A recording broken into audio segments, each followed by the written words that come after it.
This is just a short reminder that the monthly astrology night at Soul Food Coffee House here in Redmond, Washington, is on the first Friday evening of every month. This means that Friday, March 3rd, is astrology night, where I give a talk about astrology of these times and then do live readings for a few people in the audience as a demonstration of the power of astrology and as a teaching tool to those wanting to learn. This event will be live streamed on YouTube as it was last month for those of you who are not in the Redmond, Seattle area. It begins at 6:30 p.m. For those tuned in on YouTube, be patient. Last month we started a bit late because of technical issues. But for those who can't make the live streamed event, it will be available on YouTube as soon as the processing is complete. Friday night, March 3rd, 6:30 p.m. Pacific time. And by the way, next month's will be on April 7th. Greetings all. This is Rick Levine with your March astrological forecast. And all I got to say is what a month this is. Astrologers have been talking about March since at least last November and December, when many of us, myself included, said that 2023 really doesn't begin until March. So things are quite busy this month. And I just want to mention that it's a powerful and strong enough month that I'm going to do a mid-month update that normally only goes out to my Patreon subscribers. This month it's going to go out to everybody because there's just so much going on this month that I think a mid-month update will be important. So make a mental note and watch out for it, or make sure that you subscribe and hit the notify button so that you know when the mid-month it goes out, usually around the 15th or 16th of the month, in that range. I do have a few announcements to make. I'll go through them as quickly as possible, but some of them are quite important, and I want to make sure that you get the information right now. First of all, although it's coming up rather quickly, I will be attending and speaking at the astrology conference that is the third International Congress of Astrology. That's going to be in Ponta Delgado, and that's in the Azores, the Azore Islands off the coast of Portugal. And this is sponsored by the Portugal Association of Astrology. And there's going to be speakers there, aside from, obviously, Portugal.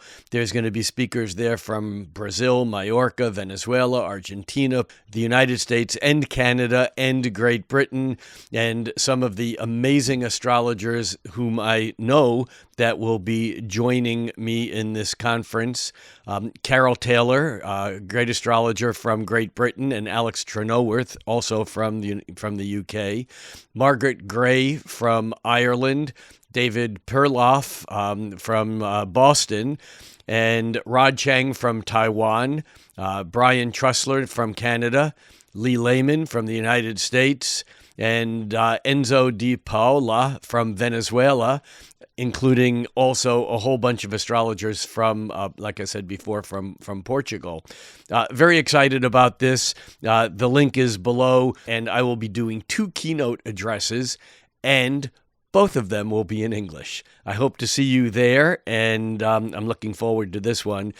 The next conference that I will be speaking at is a very small conference. It'll be very limited to people, very limited to registrants. I think we're going to have about a maximum of 30 people there.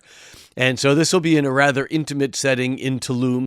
The conference is called Astro Tulum, and it will be from April 22nd through April 28th. I will be joined there by a dear friend, Saul Jonasson, an astrologer from Bergen, Norway, and Hannah from Hannah's Elsewhere. Some of you may know her from her YouTube channel, and she will be there, along with Philip Daniel Miles, an astrologer who I know from the United Kingdom. This is going to be a fun week, and we'll get some pyramid time and some jungle time and plenty of beach time. So the link for that, the website is not quite complete. I know it's a late date, but if you're interested in getting information on this, send me an email. My email below, rlevine@stariq.com. Let me know, and when the final information is available, including the class schedule for the week, I will get that information to you right away, and that is at the end of April. The next thing that I want to mention is the return to Omega Institute, which is north of New York City by about an hour, maybe an hour and a half or so, in Rhinebeck, New York, in the Hudson River Valley, a very beautiful part of New York, very non-urban. And this weekend is going to be on June 30th through July 2nd. And the title of the weekend is Astrology, Consciousness, and the Great Shift. And I will be joining 4 other amazing astrologers, and we have a very tight weekend planned. The other astrologers are evolutionary astrologer Maurice Fernandez, Rachel Lang, Anne Orderly, and Lynn Bell, who's coming in from Paris. And I'm just so totally excited to share the stage with these 4 astrologers. They are all awesome, and I'm looking forward to listening to them, along with sharing with you what I have to share. Registration is now available. I've mentioned this conference before, but the registration information wasn't available on the Omega Institute site. It's now there. The link is below. And I'm also putting a link to a little video that has each of us astrologers that are going to be speaking that weekend, talking a little bit about what it is that we'll be doing. And that link, the direct link to the YouTube page for that, is below also. Last, and thank you all for your patience, last and surely not least, maybe last and most, is I will be returning to Goa, India, which is on the southwest coast of India. And this will be a 10-day retreat, strictly my teaching. I will be teaching every day for 2 sessions at least every day, a morning and afternoon session. We will have time off to take a trip as a group to an organic spice plantation that I've been to before. It's an amazing place. They grow things like black pepper and cumin and coriander and ginger and chocolate. It's just a magical place. And we also have a day excursion to, I think, what may be one of the largest outdoor markets in the world. This place is just mind-boggling. But the actual work itself will be, the theme of the week is Initiation to Astrology. It doesn't matter whether you're a newcomer to astrology or whether you've been studying it for years, or even if you're a professional. There will be plenty for everyone. This is a full immersion, 10-day process. We will be talking about all aspects of astrology, and we will be doing quite a bit of experiential astrology, actually role-playing the planets and doing astrodrama. Complete information, day-to-day, day-by-day curriculum is available online. This is sponsored by Heaven and Earth Workshops. They make actual magic occur. This is probably my, I don't know, maybe 9th or 10th or 11th conference or retreat that I've done that they've put together. And you can go to heavenandearthworkshops.com. That's all one word, or to the specific actual page. The link is below. The 6th of December through the 16th of December, or December 6th through December 16th, depending upon whether you do month date or date month. Anyhow, I'm looking forward to this. It's going to be an amazing experience. The beaches there are amazing. It's held at an Ayurvedic retreat spa that does a lot of yoga teaching there. We'll have the entire facility. It's a 5-minute walk, if that, down to the beach. The water is beautiful and swimmable. It's a very magical place, and I can't wait to be there. And it probably will sell out. So if you're interested, explore now and make your plans accordingly. that's it. And thank you for your indulgence in listening to what I have coming up. I know some of you find it tedious and others of you are excited about it because you like to attend these events. And so I appreciate that.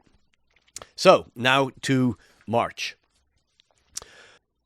There's a saying that comes from the Old Farmer's Almanac that really pertains to weather, the weather folklore, if you will, that stems from an ancestral beliefs that if the weather at the beginning of March was bad, then the weather at the end of March is good, gentle, and vice versa. And the saying that comes from that is in like a lion, out like a lamb, or in like a lamb and out like a lion.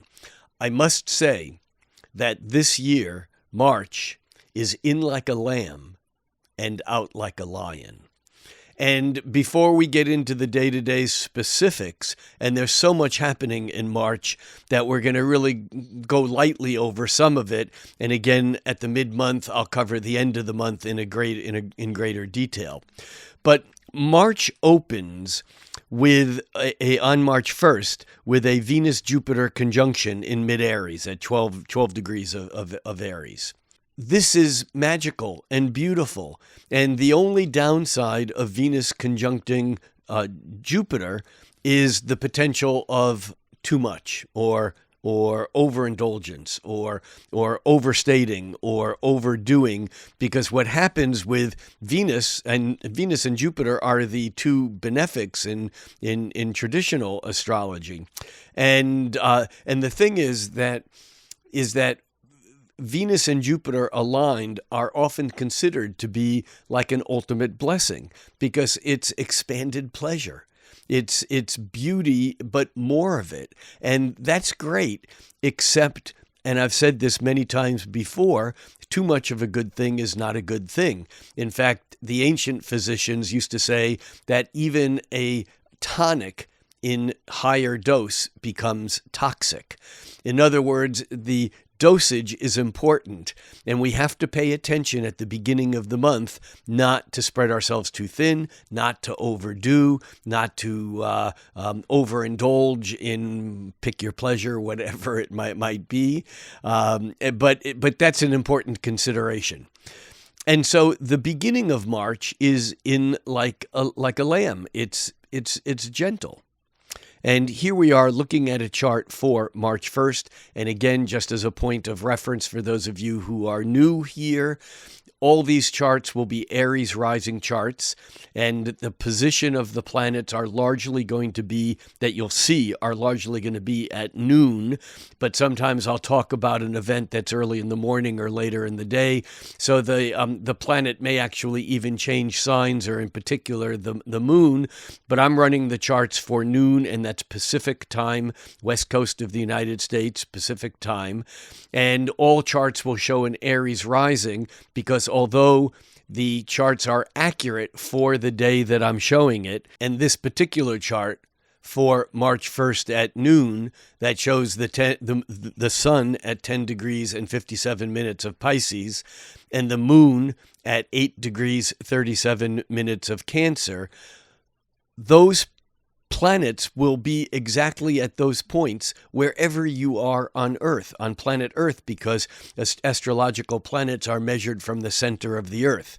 What's different as we move around the Earth is the horizon and the midheaven, and therefore I use the Aries rising chart because I don't know whether the sun is rising or setting or at high noon, where it is here in Seattle at noon. The sun is directly overhead, but where you are, it may not be. So you can't use the houses in the charts that I'm doing. They won't make any sense. So I just wanted to make sure that everyone understands and knows that. However, you can see here in the chart for noon on March 1st that Venus and Jupiter are less than a half a degree apart, and the actual conjunction occurs at 9:35 p.m.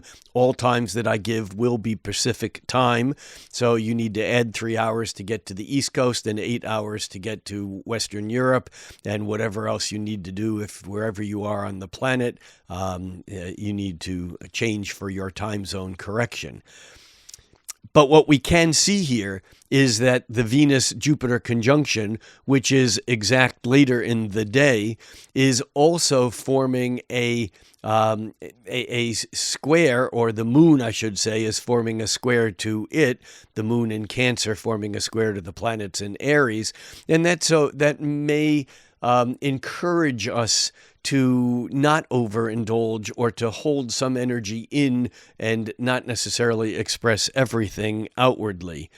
The other thing that's going on March 1st is that Mercury, moving through the latter degrees of Aquarius, and remember, March is an amazing month, and we're getting the setup here, but the real changes, and certainly a Venus-Jupiter conjunction is certainly significant, but the real shifts are how many planets change signs and how many outer planets change signs. And the first of that occurs is Saturn.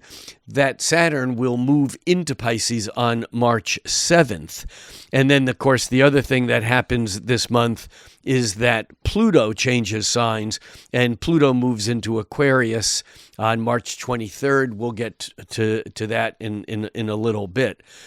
But on March 1st, what we can see is that Mercury is coming toward a conjunction. It's moving faster then, so it's coming toward a conjunction with Saturn. And that Mercury-Saturn conjunction actually occurs on March 2nd. We'll see in a moment that happen. But the other thing that's going on is that Mercury is on March 1st. It's forming a half square with Chiron that actually Saturn just did a couple days ago, and that Mercury-Saturn conjunction that exactly occurs on March 2nd is still within range of being a half square to Chiron. And so this is all important because there is reality that we have to deal with that's preventing us from going off the deep end with the Venus-Jupiter conjunction that, if you notice, is also in range of Chiron. And we'll see over the next few days that the Jupiter actually will reach a conjunction to Chiron. Venus moving faster will come through that, and even the moon will cycle back around through that later on in the month. So this is tremendous Aries energy building here, and we'll see this even more so on the spring equinox in the northern hemisphere, the autumnal equinox in the southern hemisphere that occurs on March 20th, and we'll get there in a little bit also. But that's the setup, and the beginning of the month is quite extraordinary from its positiveness. On the other hand, as we move here to March 2nd, we can see that Mercury now is ahead of Saturn. In other words, Mercury has caught up with Saturn, and that exact conjunction was at 6:34 a.m. And when I talk was and will be, I'm usually referring to the chart that we're looking at. And even though I'm recording this on the evening of February 28th, when I'm looking at a chart for March 2nd, I'm saying today Mercury will conjoin Saturn, and actually, because we're looking at it at noon, it's already occurred. It occurred, like I said earlier, at 6:34 a.m. What does this mean? This is a reality check. Even with all the sweetness of the Venus having joined up with Jupiter, still being very close in range, midday still being partile conjunct, and that Venus coming into Chiron indicating the sweetness of the potential of forgiveness or healing. But we also have that Mercury-Saturn conjunction, which is a reality check that doesn't let us get away with stuff.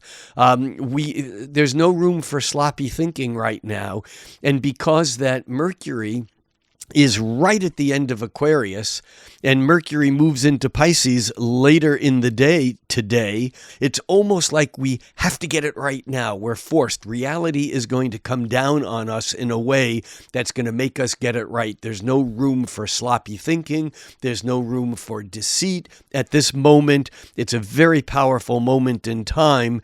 But by the time we get to later in the day with Mercury moving into Pisces, it's interesting because Mercury will be in Pisces for much of the month. And in fact, Mercury moves into Aries on March 18th, just prior to the equinox. And yet Mercury in Pisces it's not an easy place for Mercury to be, because Mercury is at home in Virgo, and Pisces is the sign opposite to Virgo, and therefore Mercury in Pisces is in its exile. It's as far away as it can be. It's in its detriment. It's weakened there. It doesn't mean that it can't be useful, and it doesn't mean that it can't be happy. It's just a bit confusing because Mercury wants information and specificity of detail of information in Virgo, where it's at home. And in Pisces, Mercury just wants to sing. It wants to read poetry. It wants to look at colors. It doesn't want to put things into concrete form. And this is the odd dilemma of the first part of the month of March, is that we're getting this flavor of Mercury moving into Pisces, which is followed by Saturn moving into Pisces in just a few days. And we'll get there in a moment also. But this is very important. While Mercury is in Pisces, we have... There are some very positive things. We have the ability to be kinder and more compassionate than we may normally be, even if we're kind and compassionate. Unfortunately, we also have the ability to be confused. Remember, Mercury moving through Pisces for these couple weeks is also going to be in the same sign as Neptune. While Mercury is moving through Pisces, it will join up with the Sun and with Neptune, and both of those are heightened importance, but the Mercury conjunction with Neptune in particular is kind of a statement of Mercury being in Pisces in general, because Neptune even fogs out that Mercury even more. There's that sense of fantasy, illusion, spirituality, all those things that are not specifically tied to detailed information. The moon moves into Leo in the morning of March 3rd. And also we have Venus now having caught up with Chiron. We can see Venus is now on the other side of Chiron, and the exact Venus-Chiron conjunction was at 9:47 a.m. today, March 3rd. And again, this is about the potential for healing. This is about the sweetness of healing or being healed, or teaching something to someone that in some way helps them. Again, we come back to the compassion piece, not so much of Pisces, but of Chiron as the healing through emotional connectivity, and sometimes even it's forgiveness or being forgiven. And Jupiter will actually catch up with Chiron on March 11th. We'll get there in just a minute. But it's already like a degree and a half away. It's so close. It's within range. And so we're getting this whole thing of the Jupiter, Chiron, Venus, and especially on the 3rd, because of the potential of the Venus Chiron of being able to either teach or learn or heal or forgive. It's an important potential that we would be, it would be a shame if we missed the opportunity to take advantage of that. But of course, there's always good news and bad news, or easy news and harder news. And while Venus is moving into that, into the conjunction with Chiron, it's also forming a half square with Saturn. And so that half square again is kind of been in the works, but it's the something doesn't work with something else. And I have a feeling that this may be tied to the yesterday's Mercury conjunction with Saturn, and it's having to deal with the facts, having to deal with reality. And I think that that's going to become an important piece in all of this. Oddly enough, even though Mercury and the Sun and Neptune are all in the signs of Pisces, all in the sign of unreality or imagination or that which moves beyond reality. That is the third. By the fifth, we have the moon moving through Leo, but by the fifth, late in the day, the moon moves out of Leo and into Virgo.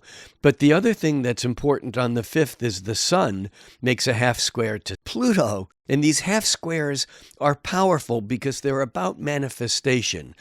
For those of you who took the harmonics, the magic of harmonics course through the Astrology Hub, and even though the course has already been launched, it's largely pre-recorded. You can watch it at your own leisure anytime, and you can find out more information about that by going to astrologyhub.com/F3, F for Foundations of Astrology Level 3, astrologyhub.com/F3.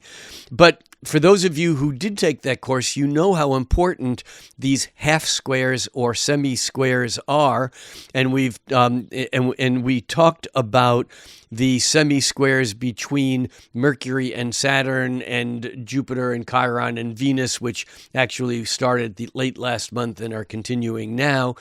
But today we get the half square. On March 5th, we get the half square from the Sun to Pluto, and this throws us into the world of that which has been hidden. Remember, Pluto is always about the underworld, and it's about money and power, because those things are often kept out or off the surface. And so March 5th I see as a powerful day with respect to that, but there's not a lot else going on March 5th. By the 6th, we have the sun moving from that semi-square, half square to Pluto. We have the sun moving into a sextile with Uranus, and now it gets exciting. So we're beginning to get a flavor of the upcoming excitement. By the way, let's also note that Saturn is at 29 degrees, 54 minutes of Aquarius. It's heading toward Pisces, and we'll get there tomorrow on the 7th. But right now on the 6th, we have the sun sextiling Uranus, which is charging us with energy. It's activating us. It's giving us the opportunity to break loose or break free of whatever it was that was holding us back. But the other thing is that the moon is now moving through Virgo, and as such, the moon is moving toward a full moon, and the full moon occurs at 4:40 a.m. on March 7th. And this full moon is important because it is square to Mars. And the powerful thing about this full moon in Virgo is that it's opposite the sun in Pisces. Duh, a Virgo full moon is always opposite the sun in Pisces. And we have both Mercury and Neptune in Pisces. And the interesting thing is that the sun is at the midpoint of Mercury and Neptune. Mercury is at just about 8 degrees of Pisces, and 8 degrees more to the sun at 16 about, and then 8 degrees more to Neptune at 24 of Pisces. And so we can see that the sun is pulling in that Piscean energy. And I want to say it's pulling it in so strong that it's also pulling Saturn out of Aquarius and into Pisces. And obviously Saturn was going to be doing that anyhow, whether or not there was a full moon. But the full moon is at 4:40 a.m. and Saturn moves into Pisces at 5:34 a.m., less than 1 hour later. Remember, Saturn has been in a home sign, in its domicile, for about the last 6 years, which is crazy because when a planet is in its home sign, in its domicile, it's stronger. That's when a planet actually has its greatest strength. So for the past 6 years, we've been living in a world where Saturn has been incredibly empowered. In fact, while Saturn was empowered in its own sign, first Capricorn and then its own sign of Aquarius, remember, for those of you who are modernists, you think of Uranus as the ruling planet of Aquarius, but it's really the co-ruler, or maybe even associated with Aquarius. In the ancient tradition, in the Greek tradition, Saturn was the planet that ruled both Aquarius and Capricorn, and therefore, while Saturn was in its home sign, it also joined up with Pluto in Capricorn. And yeah, March, the other thing is that not only is Saturn leaving its home after 6 years of being home, but Pluto is leaving Capricorn, where it joined up with Jupiter and Saturn back in 2020, and now it will be moving later on in the month into Aquarius. This is an incredibly powerful shift. Sometimes when these outer planets shift signs, outer planets meaning Saturn, Uranus, Neptune, Pluto, sometimes we can sense something right away, like immediately. Other times it takes a while to build. Remember, Saturn will be in Pisces for nearly 3 years. It will move through Pisces and then touch into Aries, back into Pisces just for a bit, and then back into Aries. And after being in its home sign for nearly 6 years, for the next 6 years, Saturn will be sharing a sign with Neptune for almost all of that time. How is that possible? Well, Saturn will spend almost 3 years in Pisces, and as it moves into Aries, Neptune will also. And so this is very, very important, because not only is Saturn weakened as it moves out of its home sign and into Pisces, but it's also getting that additional zap from being cohabitating, from being in the same sign with Neptune, which does dissolve the hard edges of Saturn. Now, it's really symbiotic. On one hand, Neptune dissolves or softens the hard edges of Saturn, and on the other hand, Saturn can help bring into reality, can help crystallize the dreams and even the illusions of Saturn. So it does work both ways. But whichever way it ultimately works, and it probably will ultimately work both ways, this is an absolutely powerful shift. I believe we're coming into a time where we will have more of an opportunity to work with our imagination, and yet Saturn moving through Pisces is a bit, I don't say stressed. It's just not, it's not home. It's not at home. And as such, we may feel a little bit lost without some of the structure that we had, whether we liked the structure or not. It was structure. And now we may find ourselves wandering a bit. And I always think of the line from The Lord of the Rings, "Not all who wander are lost." And so the wandering can be a good thing, because it's that confusion of Pisces which often puts us on or deepens our spiritual journey. So I don't want to talk more about this right now. We'll be coming back to Saturn and Pisces again and again and again for months ahead. Actually, for nearly 30 months or more ahead, that Saturn will be in Pisces, and we will be learning about it as it moves through that sign. There's one more thing I want to talk about the full moon before we move on, and that is that this full moon is square to Mars and trine to Uranus. In other words, when we have a full moon, we have an opposition. There's always tension in an opposition. The tension now is between the exactness and the precision and the useful information of Virgo, and the imagination and dream and potential illusion of the imagination of Pisces. And this tension we can feel pulling both ways, and we can feel the Mercury and Neptune into the situation, and Saturn comes into it within an hour after the exact full moon, and so we can feel all of that. But the full moon is approaching a square to Mars. That's exact. It's 4 degrees, so it's exact about nine hours or so after the full moon, but still while the moon is full. And on top of that, the sun is moving into a square with Mars, and that square to Mars from the sun occurs on March 16th. So that's still a good week away or so.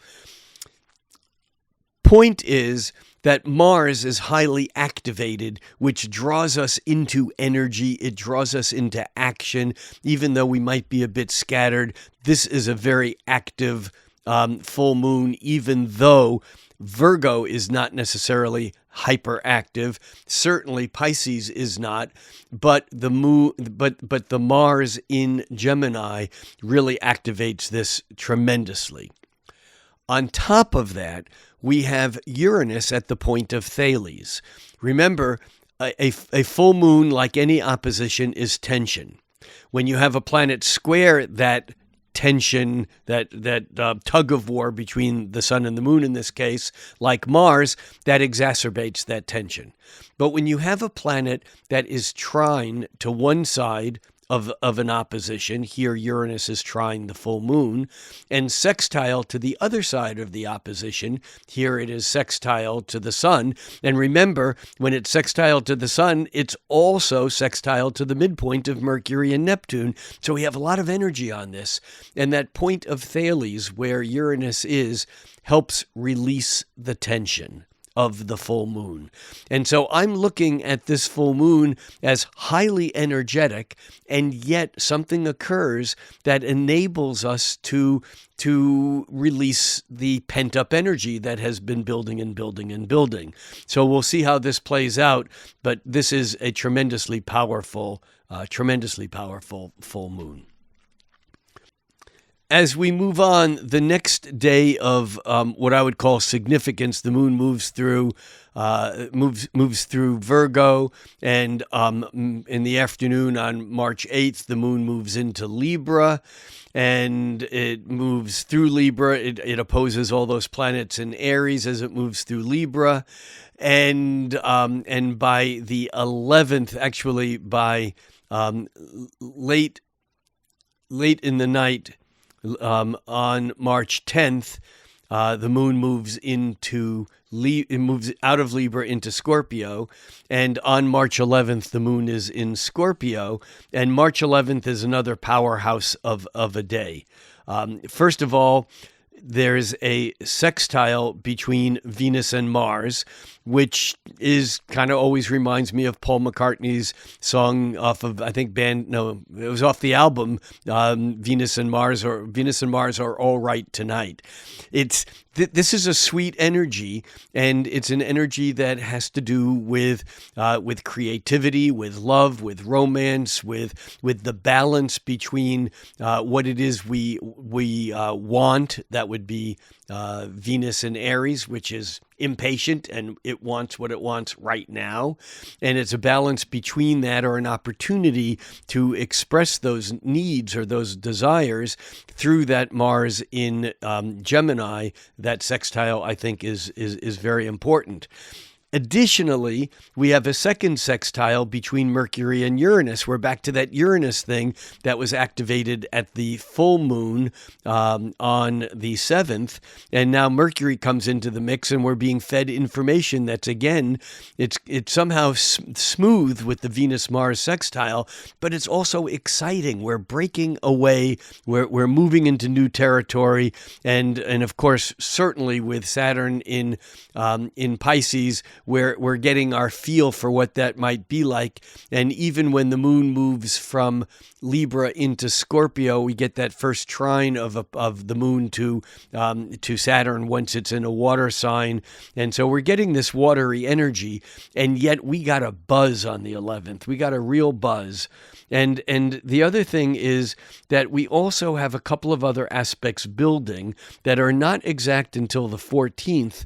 The things that are building from the 11th onward include Mars coming into a square with Neptune, because Mars is moving faster than Neptune. So Mars will make a square with Neptune actually on the 14th.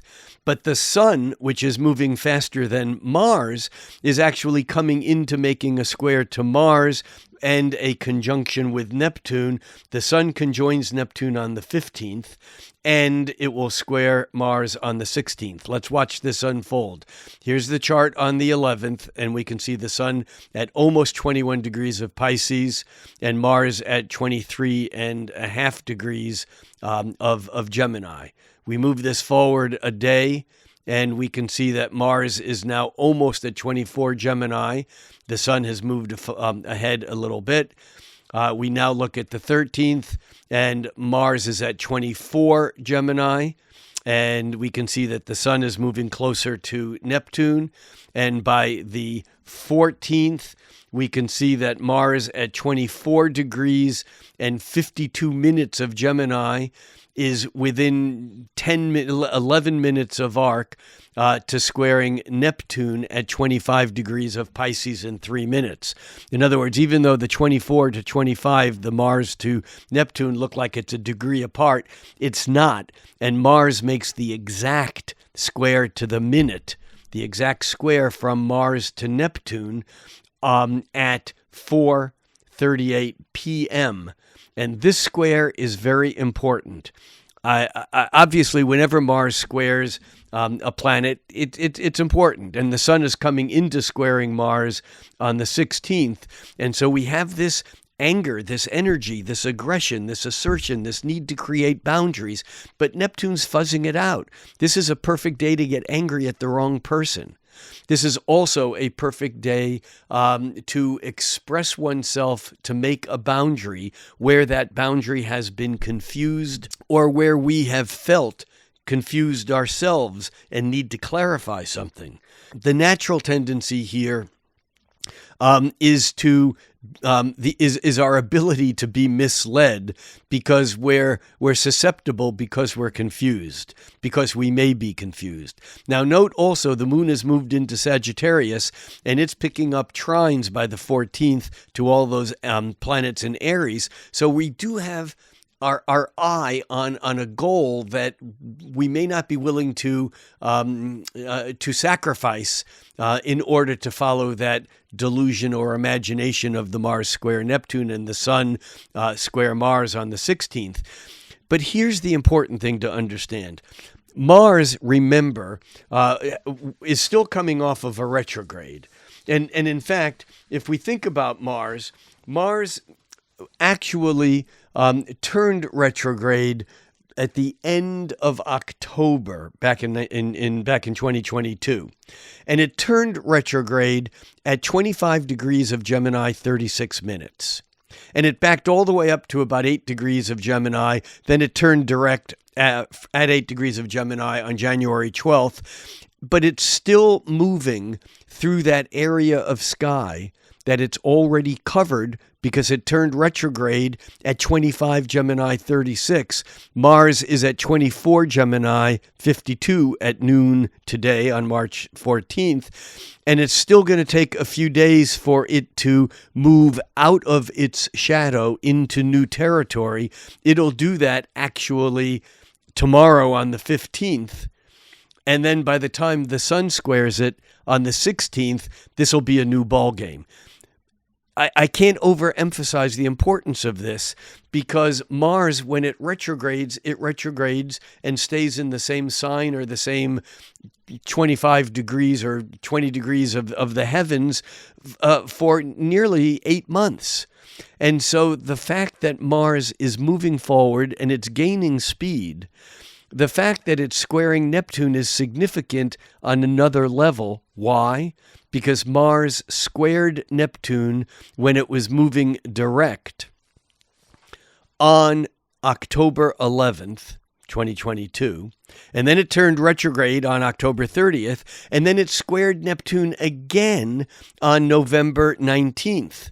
Now, this is wrapped around Election Day in the United States, but the significant thing here is that something was going on that had to do with us being confused or deluded or misdirected, and in fact, because Mars is now edging out of its shadow, and just before it does, it makes that third and final square with Neptune, we can all look back not only at the political scenes, but also in our individual lives as to what was going on for us mid-October and mid-November, because in some ways, whatever the lack of clarity is that we might be dealing with at this point in mid-March, it's in some ways was already foreshadowed by what went on back last October, November.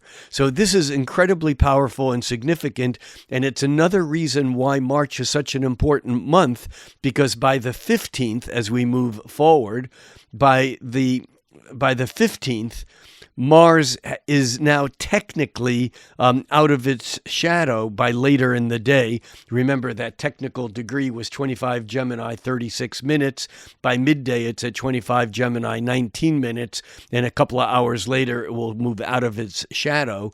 But what's just as important is that it's still within range of that square to Neptune, and what's still also important is that the Sun is moving into the square with Mars and into a conjunction with Neptune. Both of those things, the Sun conjoins Neptune later in the day on the 15th, and that occurs actually at about 4:40 p.m.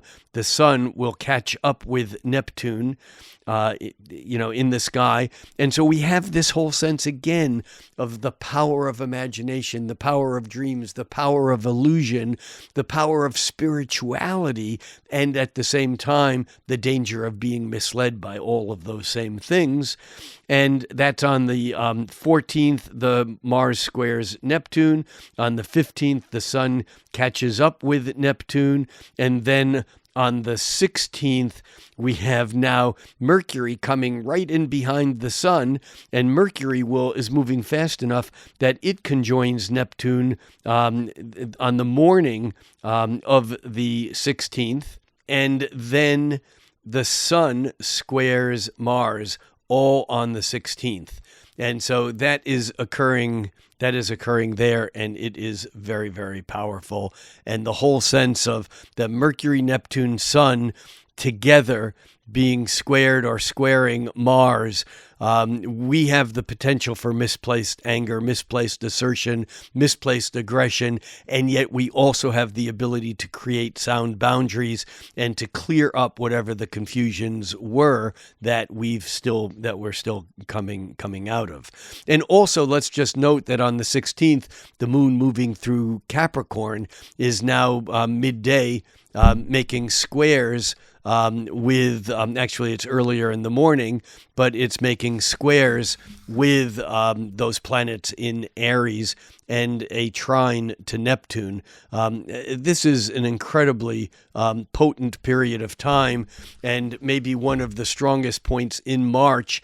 It's a turning point, and it's a very strong turning point. On the 17th, we have Mercury catching up with the Sun. And this is a superior conjunction, meaning that Mercury is direct. It's on the far side of the Sun. This is a bit confusing, not only because Neptune is still in the mix, but because Mercury is invisible. It's hidden by the Sun when it's on the far side of the Sun in conjunction with it. And yet it also gives us the ability to get our thoughts outside and beyond the sun. And so we have a significant alignment here with the sun and Mercury that's exact at 3:44 a.m. on the 17th. Also on the 17th, we have Venus making a sextile with Saturn.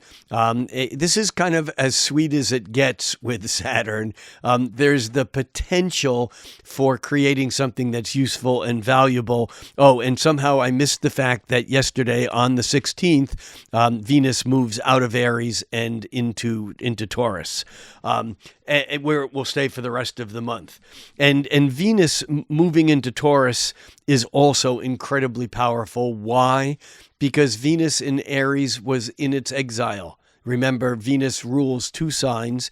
It rules Libra, and when it was in Aries, it was in Mars's sign, as far away from Libra as it can get. And so Venus in Aries was a bit debilitated. Again, it doesn't mean it can't be used well. It doesn't mean you can't have fun, but it wasn't as strong. And when Venus moves into Taurus, on the 16th, actually at 3:34 p.m. on the 16th, when Venus moves into Taurus, that gives Venus a whole new sense of power because Venus is at home. And when Venus is in Taurus, we are more likely able to focus on what we want, on our desires, and actually work with determination and intention to fulfilling those desires, because Taurus is really about that determination of following through. In Aries, it was just a good idea. I'd like to do that, but I may never get around to it, or I may start and then not complete it. But when Venus moves into Taurus, we finish what we start, and there is certainly a strong feeling of being connected with our bodies, with what feels good in our bodies when Venus is in Taurus. On the 16th, we also have Mercury, and in very late degree, 26 degrees of Uranus. We also have Mercury at 26 degrees of Pisces on the 16th, making a square with Mars at 26 degrees of Gemini. And so here our words may get us into trouble. Remember, we've had Mars being squared by the sun and Mars squaring Neptune, and that's still all operational. It's all still within very close orb.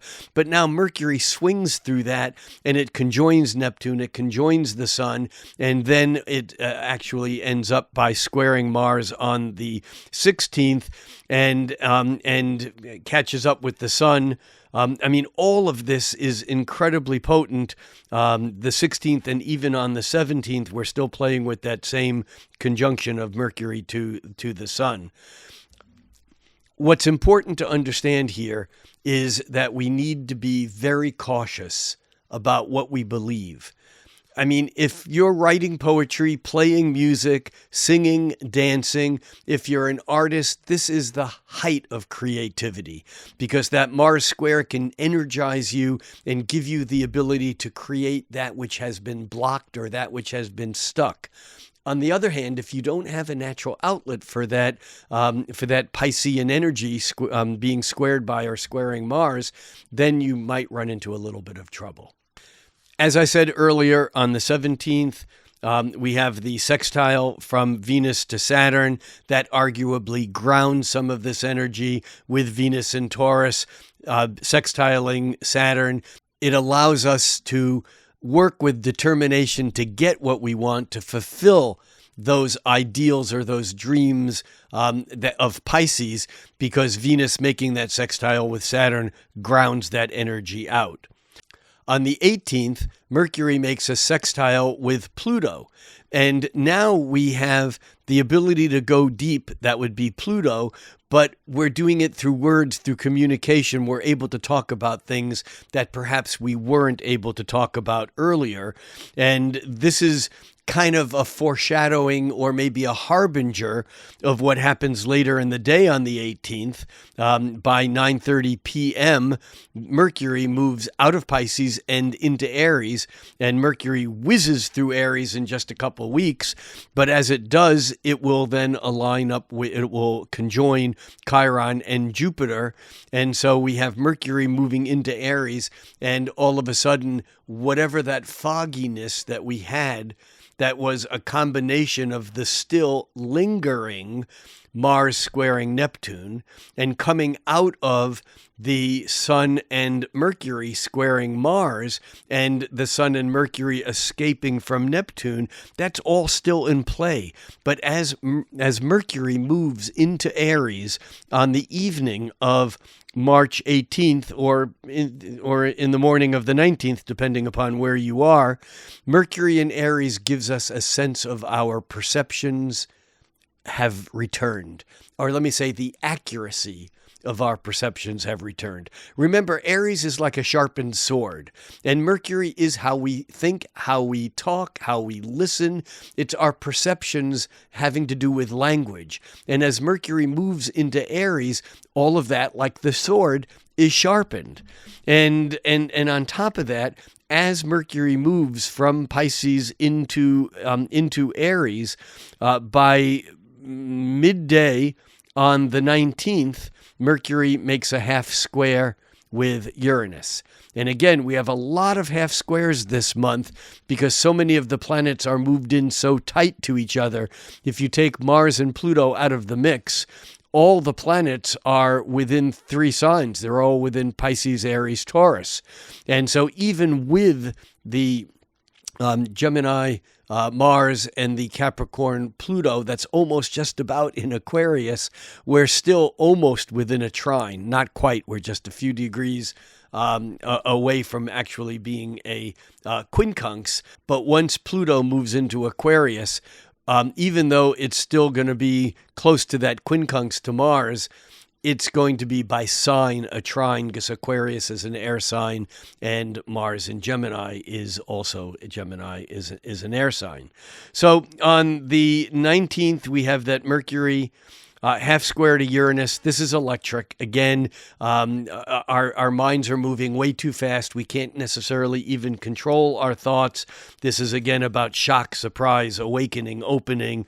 We also have Venus now in Taurus, moving toward a conjunction with the nodal axis, with the North Node in particular. Theoretically, this again should be rather sweet, because Venus lining up with the purpose of our soul, tying back into either karma or past lives or where we're going in this lifetime. This is an important connection that may last a few days, but the exact aspect is the exact aspect is on the 20th. Venus actually aligns with the North Node exactly in the morning of the 20th. On the 20th, though, we also have the Sun making a sextile with Pluto. Pluto at 29 degrees of Capricorn and 55 minutes. Pluto is itching to be in Aquarius, and the Sun just prior to the equinox. The equinox is at 2:24 p.m. Pacific time, and the Sun makes that exact sextile with Pluto at 1:12 p.m. The vernal equinox, the Sun moving into Aries, occurs on March 20th at 2:24 p.m. and less than 1 day later, really within the day, even though it's not the same calendar day, within 24 hours of that, the new moon occurs at 10:23 a.m. on the 21st, and then Pluto moves into Aquarius on early in the morning on the 23rd. So this whole period of time, again, is dynamic change. Let's take a quick look at the actual new moon chart at 10:23 a.m. on the 21st. What's intriguing about this new moon is that Aries represents the new beginning. There are many people who say that the Aries new moon is really the beginning of the new astrological year. Some people, even ancient calendars, counted the beginning of the year from the sun's movement into Aries as the beginning of the year, not January 1st. That was a later development I think, by the Roman calendar. And in many places, not until the 14, 15, 1600s did we begin celebrating the new year on January 1st rather than the equinox, the spring equinox in the northern hemisphere. So the sun moving into Aries is really a new beginning. It's the beginning of the zodiacal cycle. And the new moon in Aries, that is almost like a double whammy new beginning, occurs like so close. It occurs in the first degree. The new moon is at 0 degrees of Aries and 49 minutes, but it occurs within the first 24 hours. And so it's almost like we get this double whammy of this Aries energy that is really right on the heels of Mercury moving into Aries.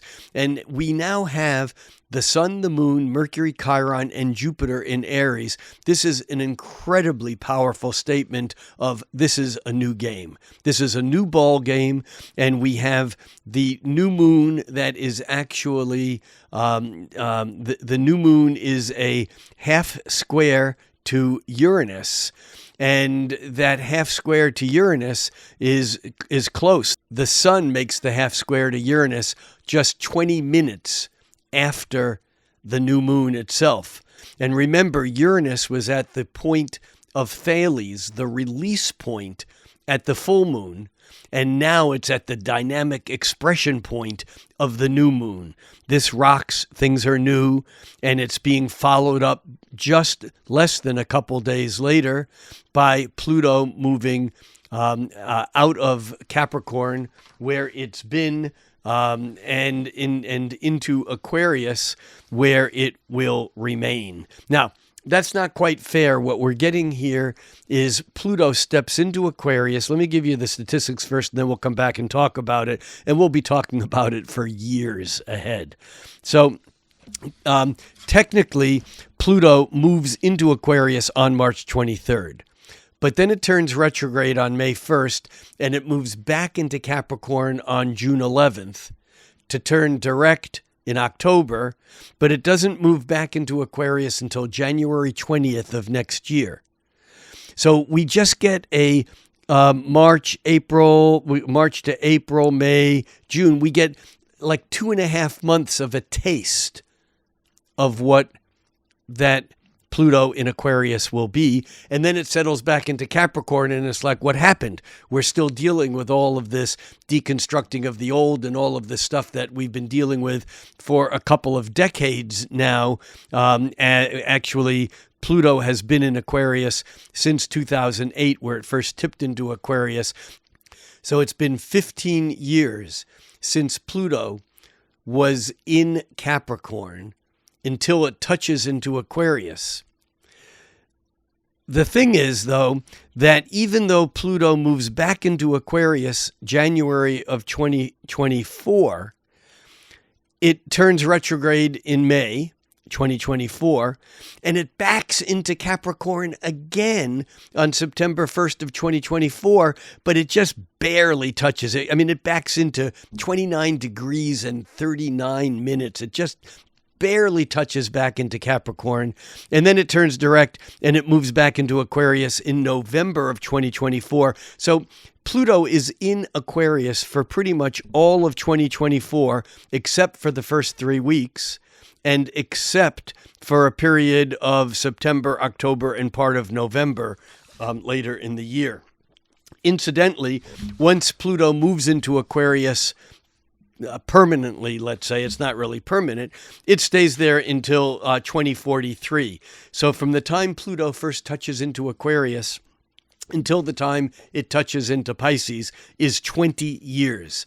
And here's the intriguing thing, is that for those of you who are older than I am, Pluto was in Cancer for 25 years.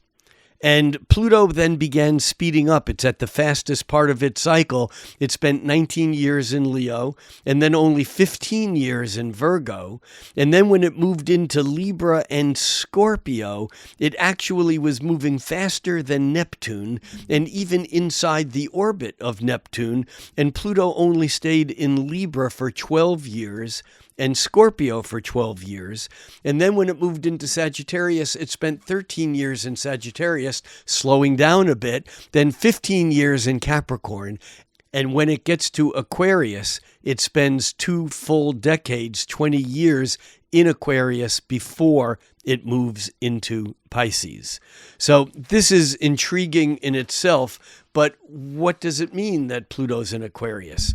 Well, I have one thing to say before we drill down on the meaning a bit more. And again, in the mid-month update, as we're closer to it, I'll spend more time on this. And I'll spend more time on the Saturn in Pisces also. But what I want to say is this. The fact that Pluto is moving into Aquarius has nothing to do with the age of Aquarius. I know that there's a lot of misinformation out there. There's a lot of people who think that we're already in the dawning of age of Aquarius. Well, and that's true if you think of the dawning of lasting 100 to 150 years. But there is no exact timing on this, and people can certainly substantiate their theories even if they're different than mine. But I believe that the best marker we have for the age of Pisces is something around the birth or death of Jesus, the birth or crucifixion of Jesus, because that's where we count our years from. The important thing to understand here is that an age in astrology is 2,160 years long. That's a known number.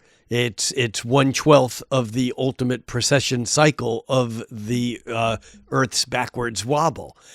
So if the age of Pisces, which is arguably the age of Christianity, it's the dividing of the fishes, the multiplicity, it's the opposite directions of evolution. In other words, the disconnection or the mystical only connection between good and evil and male and female and whatever cosmic opposites you want to look at.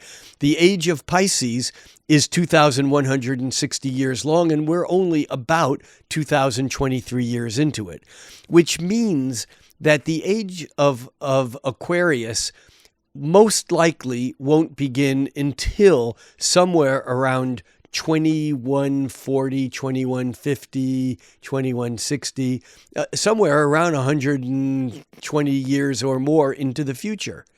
So the thing we need to understand is that planetary cycles are separate from astrological ages. And in fact, Pluto moves through, or let's say this, Pluto moved through the sign of Aquarius 7 times already in the age of Pisces, and it has one more to go. That Pluto moves through any one sign 8 times in any one age. And so we can't confuse Pluto moving into Aquarius with the age of Aquarius, although having said that, we may get inklings of some of those things that the age of Aquarius might bring, like we did in the early 60s, perhaps, when we had that 6-planet alignment, actually 7 with the moon for a short period of time, in February of 1962, of all those planets in Aquarius. In some ways, people born then might be harbingers on some level of the age of Aquarius, but it's not the dawning of the age of Aquarius, regardless of what the song actually said. So, Pluto in Aquarius still is significant and important. And remember, Pluto is about deconstruction, reconstruction. Pluto is the underworld that we don't know is there until it bubbles up to the surface, and then it becomes needed to be destroyed because it has too much power. With Pluto in Aquarius, it's our concepts. It's our understanding of humanity that actually will undergo this deconstruction, reconstruction. There's already inklings of what this is as we look to rediscover what humanity is, what our origins are, where we are in the big scheme of things. And Pluto's movement for 20 years through Aquarius may be a coming to light of some of these things that have been kept from us for one reason or another. Some of those things certainly may include disclosure with UFPs, unidentified flying phenomena, that is certainly making more and more news now. I think we can see that pick up. I certainly believe that artificial intelligence, and or whether it is artificial or not, machine-based intelligence will become more of an issue. We are being thrust into the future rather quickly. We're kind of on the front of it right now, but as Saturn leaves Aquarius and Pluto enters it, I think that we're going to experience a huge jolt forward into whatever the future may be. But don't confuse it with the age of Aquarius. That's still likely a century away. So that brings us up to March 23rd. We also have, by the 25th, another planet changing signs that normally changes signs every other month. But because Mars has been retrograde, remember, Mars entered Gemini in August. And so Mars has been in Gemini August, September, October, November, December, January, February, and most of March. That's 7 months. What we need to understand is that when planets move slower, they have more power, they have more weight, and that normally Mars changes signs every other month, but Mars hasn't changed signs since last August. And so when Mars moves out of Gemini and into Cancer, even though it's already been out of its shadow for a week, it moved out of its shadow actually on the 15th, so it's been out of its shadow almost 10 days. But on the 24th, when it moves not only out of its shadow, but on the 25th, actually, it moves into Cancer at 4:45 in the morning. And boom, all of a sudden, Mars is in a different realm. And Mars now is like Saturn moving into Pisces, losing its power. Mars, as it moves into Cancer, also may lose some of its ability to be fiery and feisty and assertive and aggressive, even though we've been through a whole piece of that Mars energy through the earlier part of this month, really showing its stuff. But as Mars moves into Cancer, we become more protective of our insides. What does that mean? We become more indrawn. We become more reflective. It doesn't mean we're less angry, because Mars can be anger, but we hold it in and we wait for a right reason, rather than just in Gemini, where we can just express it anywhere and everywhere, whether it's useful or valid or helpful or not. When Mars moves into Cancer, where we put more energy, Mars, into caring for ourselves and our loved ones. This is about family and homeland, which I think is important to understand here. So Mars moving into Cancer is a shift of energy. I'll talk more about this in the mid-month update also. By the end of the month, we have a few things that occur that are important, and I'm going to drill down on all of these on the mid-month update. And yet by the 27th, we have Mercury now moving away from Chiron and reaching its conjunction with Jupiter. And again, this alignment in Aries of not only the Sun, but Chiron, Mercury, and Jupiter now clustering in Aries, where before, earlier in the month, when the month was kinder and gentler, it was Venus there. But now with Mercury, we're giving words again to what our beliefs are. And in Aries, we may overstate them. Again, Jupiter is the overstating part, but we may actually be a little bit forward with our thoughts and our ideas, even though we may not be willing to fully defend them out in the open. This can be a bit of passive aggression, but it also is the ability to hold our position and pull in and hold it, even though we might not seem assertive or aggressive on the outside. And by the 30th, we move to Mars making a trine with Saturn. Now, this trine from Mars to Saturn is also important, not only because Mars trine Saturn is great for stability and organizing and for accomplishing things, and yet this is water to water, and so what we're accomplishing may be more emotional stability than actually doing something in the outer world. But what's significant here is, remember that whole idea of Mars making those 3 squares to Neptune because of its retrograde. It squared Neptune in mid-October, and then mid-November, and then in mid-March. By the same token, Mars trined Saturn at the end of September of 2022. September 27th was the exact date. And then it turned retrograde, and it trined Saturn again the end of November, November 28th. And on March 30th, even though both Saturn and Mars were in they were both in air signs. Saturn was in Aquarius and Mars was in Gemini during the first 2 trines. Now Saturn has moved into Pisces and Mars has moved into Cancer, and yet this is the 3rd and final trine. And in some ways, these events all tie together, but they tie together in a different level. It seats differently. It settles deeper. It's emotional. And I should mention that as this occurs, we also have the moon moving through. The moon moving through Cancer.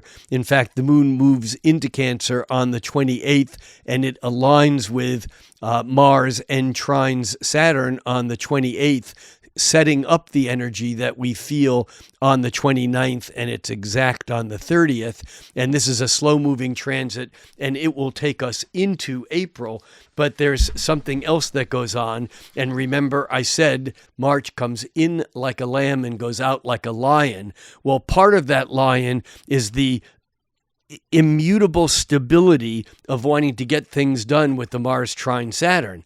However, the other piece is that on the 30th, on the same day, Venus, moving through stable Taurus, makes an exact conjunction with Uranus that we will be feeling for a few days before, and we may feel it simply as agitation, as excitement, as something new, as falling in love with something or someone new. Whether we act on it or not is not the issue. The fact is that we're feeling it, and in fact, this energy is really heightened by the fact that it's also coming into a semi-square with Mars, both the Mars to Uranus and Mars to Venus.